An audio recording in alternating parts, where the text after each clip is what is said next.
2019 వరకు మనం చూసిన రాజకీయాలు ఒక రకం, 2019 నుంచి 24 వరకు చూసిన రాజకీయాలు వేరు. అరాచక పాలన మనందరం ఎదుర్కొన్నాం.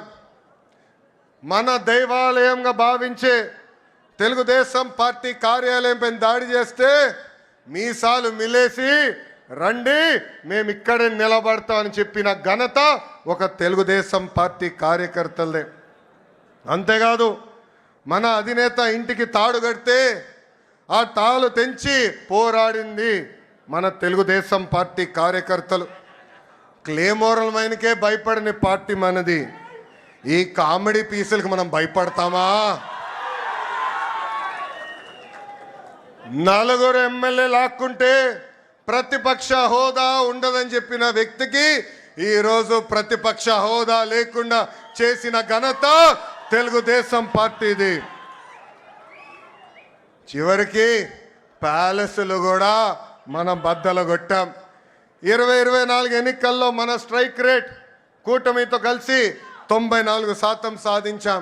58% ఓట్ షేర్ సాధించాం.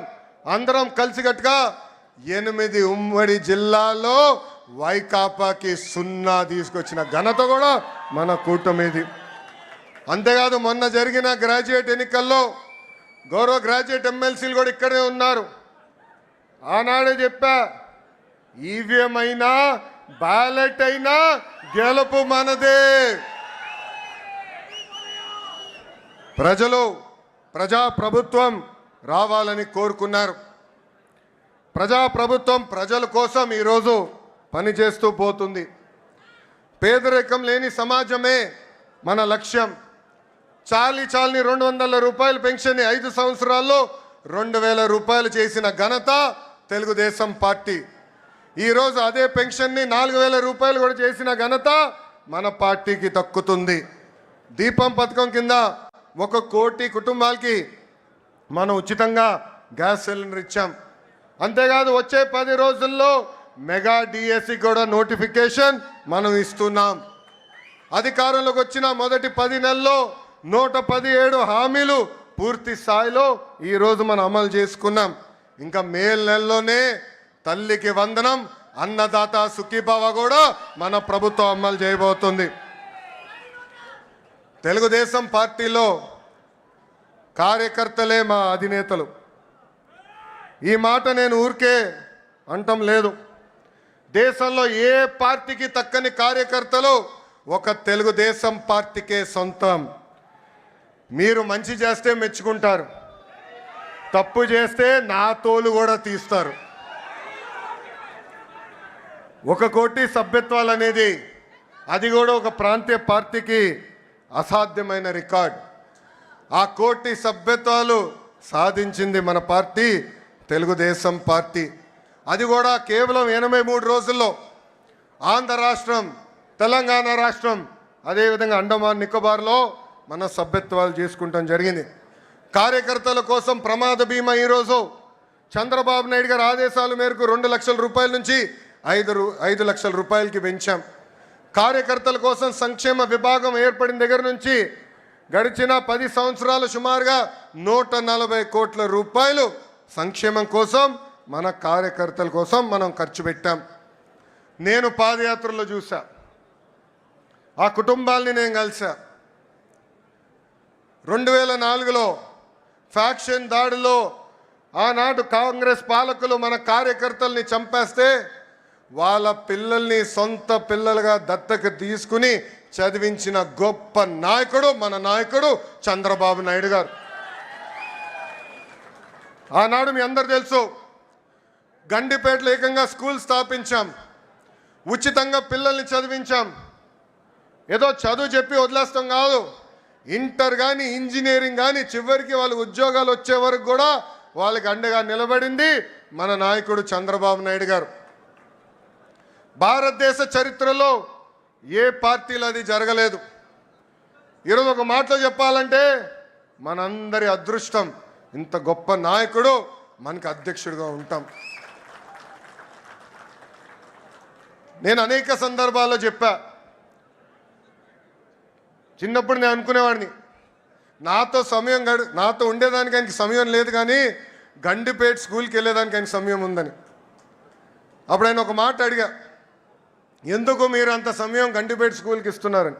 అప్పుడు ఆయన ఒకటే అన్నారు, అరే ఫ్యాక్షన్ దాడిలో ఎవరన్నా చంపేస్తే తిరిగి కుటుంబం మొత్తం మళ్ళీ ఫ్యాక్షన్ చేయాలంటారు, ఆ ఫ్యాక్షనిజంకి హ్యూమనిజం ఇవ్వాలనేది నా లక్ష్యం, దానికి ఫుల్ స్టాప్ పెట్టే బాధ్యత నేను తీసుకుంటానని చెప్పారు. పాదయాత్రలో కుటుంబాన్ని కలిసా. ఆ పిల్లలు ఈరోజు పెద్దవాళ్ళయ్యారు.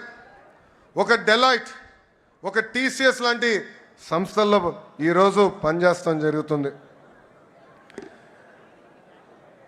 నేను బయట ఎంత పోరాడుతున్నానో పార్టీలో కూడా నేను అంతే పోరాడుతున్నా. నా లక్ష్యం ఒకటే, పార్టీ కోసం అహర్నిశలు కష్టపడిన కార్యకర్తల నాయకులకి గుర్తింపు ఉండాలి. గ్రామ స్థాయి నాయకులు రాష్ట్ర స్థాయికి ఎదగాలి, పాలిట్ బ్యూరో రూమ్లో అడుగు పెట్టాలనేదే నా లక్ష్యం. పార్టీ ముందు ఒక ప్రతిపాదన ఉంచాను. 3 టర్మ్లు ఒక పదవి చేసిన తర్వాత పై పదవి కన్నా వెళ్ళాలి, లేదంటే ఒక్క టర్మ్ బ్రేక్ తీసుకోవాలి. జాతీయ ప్రధాన కార్యదర్శిగా నేను ఈరోజు 4వ టర్మ్లో ఉన్నాను. గౌరవ అధ్యక్షుల వారిని నేను కోరేది, ఆ సంస్కరణ నాతో మొదలు పెట్టాలని ఈ సభాముఖంగా నేను కోరుతున్నాను. ఇది జరిగితేనే పార్టీలో కదలిక వస్తుంది, యువతకి రెక్కలొచ్చి రాజకీయాల్లో మెరుగైన అవకాశాలు వస్తాయి. నా స్టైల్ ఒకటే, సీనియర్ని జూనియర్ని సమానం గౌరవిస్తా, పనిచేసే వాళ్ళకే నేను ప్రమోషన్ ఇస్తా. పసుపు జెండా ఇంకో 40 ఏళ్ళు రెపరెపలాడాలి.